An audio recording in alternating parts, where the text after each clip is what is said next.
ఉమ్మడి రాష్ట్రంలో కూడా ఏ ముఖ్యమంత్రి ఉద్యోగులతో ఇలా వ్యవహరించలేదని సీఎం రేవంత్ రెడ్డి టీఎన్జీఓ మాజీ అధ్యక్షులు దేవిప్రసాద్ మండిపడ్డారు. ఎన్నికల్లో ఇచ్చిన హామీలు అమలు చేయకుండా ఉద్యోగులను బదనాం చేయొద్దని సూచించారు. ప్రజల్ని ఉద్యోగులపైకి రెచ్చగొట్టే విధంగా మాట్లాడడం సరికాదన్నారు. ఇచ్చిన హామీలు అమలు చేయమంటే ప్రభుత్వం వ్యతిరేకంగా వ్యవహరిస్తున్నామని ప్రచారం చేయడం మంచిది కాదంటున్న దేవిప్రసాద్తో ఐ న్యూస్ ప్రతినిధి AY Swamy face to face. Revanth Reddy వ్యాఖ్యల పట్ల ప్రభుత్వ ఉద్యోగులు పెన్షనర్స్ మండిపడుతున్నారు. గత ఎలక్షన్స్ ముందు ఇచ్చినటువంటి హామీల్ని అమలు చేయాలని చెప్పి కోరుతుంటే ముఖ్యమంత్రి చేస్తున్న వ్యాఖ్యల పట్ల వాళ్ళంతా అసహనం వ్యక్తం చేస్తున్నారు. మనతో పాటు టీఎన్జీఓ మాజీ అధ్యక్షులు సీనియర్ నాయకులు దేవిప్రసాద్ గారిని వాటి తెలుసుకుందాం. సార్ చెప్పండి సార్, మీరు గతంలో అనేక మంది ముఖ్యమంత్రులను చూశారు. ఈ ముఖ్యమంత్రి వ్యాఖ్యలను చూస్తుంటే ఒకవైపు మీకు ఏమనిపిస్తుంది? చాలా బాధ కలుగుతూ ఉంది. చాలా బాధ్యతారహితంగా మాట్లాడని ఒక తెలంగాణ ముఖ్యమంత్రి మాట్లాడే మాటలేనా?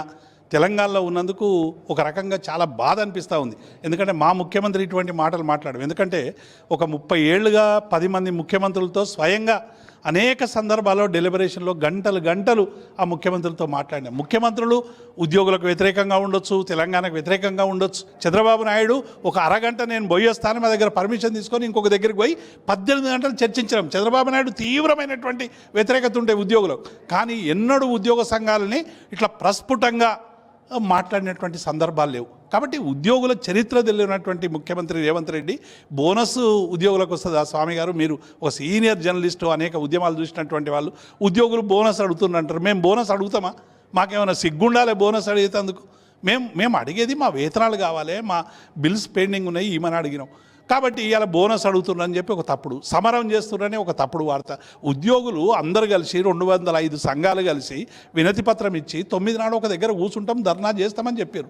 ఈ రేవంత్ రెడ్డి గారు ఏమంటారంటే, ఎవరికైనా కష్టం వస్తే, ఎవరికైనా ధర్నా చేయదలిచి వస్తే 2 గంటలు ఎక్కువ పని చేయాలి, పలానా దేశాల్లో 2 గంటలు ఎక్కువ పని చేస్తారన్నారు. రేవంత్ రెడ్డి గారు, నేను సూటిగా మీ ఛానల్ ద్వారా అడుగుతా ఉన్నా, రాహుల్ గాంధీని, సోనియా గాంధీని ఈడీ పిలిస్తే మీరెందుకు వచ్చి ధర్నా చేసినారు? పిసిసి అధ్యక్షులు మహేష్ గౌడ్ గారు, మీ శ్రీధర్ బాబు గారు, మీ పొన్నం ప్రభాకర్ గారు ఎందుకు ధర్నాలు చేశారు? మీరు 2 గంటలు ఎక్కువ పని చేయను ఉండే. మా ట్యాంక్ బండ్లో అనేకం చెత్త పడ్డది మన వినాయకుల సందర్భంగా. ఆ 2 గంటలు పని చేసేది ఉండే, మీరు అందరు కలిసి తీసేది ఉండే. సోనియా గాంధీకి అట్లా మీ వినమ్రమైనటువంటి మీ సానుభూతి తెలిపేది ఉండే. అంటే మీరు మాత్రం సమ్మెలు చేయొచ్చు, ధర్నాలు చేయొచ్చు, ఉద్యోగులు మాత్రం ధర్నా చేస్తారంటే 2 గంటలు ఎక్కువ పని చేయాలన్నట్టు కొత్తగా చెప్తున్నాడు తెలంగాణ ఉద్యోగులకు. మా వేళ్ళన్నీ కూడా మా గ్రామీణ రైతాంగంలో ఉన్నాయి. మాకు పొలాలు ఉన్నాయి, మాకు భూములు ఉన్నాయి, మా మల్లయ్యలు, మా ఎల్లయ్యలు, మాతో వాళ్ళతో మాకు సంబంధాలు ఉన్నాయి. ప్రజల్లో భాగమైనటువంటి ఉద్యోగులను ఇలా వేరు చేసేటువంటి ప్రయత్నం చేస్తుండు. ప్రజల మీదకి ఉద్యోగులు రెచ్చగొట్టేటువంటి ప్రయత్నం చేస్తుండు. ఉద్యోగుల మీద ప్రజలు రెచ్చగొట్టేటువంటి, ప్రజల మీద ఉద్యోగులు రెచ్చగొట్టేటువంటి ప్రయత్నం చేస్తున్నాడు. అంటే రాష్ట్ర ఆదాయం మొత్తం ఉద్యోగులు తింటున్నట్టుగా దీన్ని ఒక ఎస్టాబ్లిష్ చేసే ప్రయత్నం చేస్తున్నారు కదా, దీన్ని విధంగా చూస్తారు? నేనేమంటాను, అందుకే రేవంత్ రెడ్డి మొత్తం రివ్యూ చేసి ఉద్యోగులు అక్కర్లేదని తీర్మానం చేసుకోమనండి. మళ్ళీ అంటే ఏ రాష్ట్రంలో లేవా? ఉద్యోగులు అన్ని రాష్ట్రాల్లో ఉన్నారు, అన్ని రాష్ట్రాల్లో డిఏ ఇస్తున్నారు, అన్ని రాష్ట్రాల్లో పిఆర్సీ ఇస్తున్నారు, అన్ని రాష్ట్రాల్లో సంక్షేమ పథకాలు అమలవుతున్నాయి. ఒక తెలంగాణనేనా సంక్షేమ పథకాలు అమలయ్యేది? ఇంతకంటే ఎక్కువ అప్పున్న రాష్ట్రాలు కూడా ఉద్యోగులను భరిస్తున్నాయి కదా. మీరు 2 లక్షల ఉద్యోగాలు కొత్తగా ఇస్తామంటున్నారు. కేసీఆర్ ఉద్యోగాలు ఇవ్వలేదన్నారు. మరి 2 లక్షల ఉద్యోగాలు మీరే క్రియేట్ చేసి ఉద్యోగులకు వేతనాలు ఎక్కువ అవుతున్నాయి అంటే ఎట్లా? అంటే ఇదంతా ద్వంద్వ పాలసీ కనబడతా ఉంది. మీరు ఉద్యోగులకు వేతనాలు ఇవ్వకుండా అందరినీ తీసేసి మీ అనుయాయులను పెట్టుకోండి. మళ్ళీ అసలు మాకు ఉద్యోగులే అక్కర్లేదని చెప్పండి.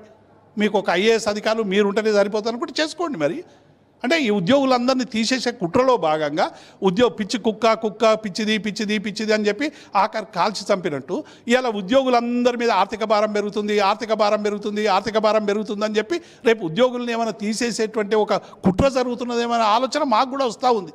కాబట్టి ముఖ్యమంత్రి గారు ఇప్పటికైనా పరిపాలన మీద దృష్టి పెట్టండి. ఉద్యోగులకు కాదు, ఇవాళ మీరు ఉద్యోగులు లేకుండా ఏం పని చేయగలుగుతారు? రోబోలను పెట్టుకొని పని చేస్తారా? కంప్యూటర్లను పెట్టుకొని పని చేస్తారా? ఎట్లా పని చేస్తారు?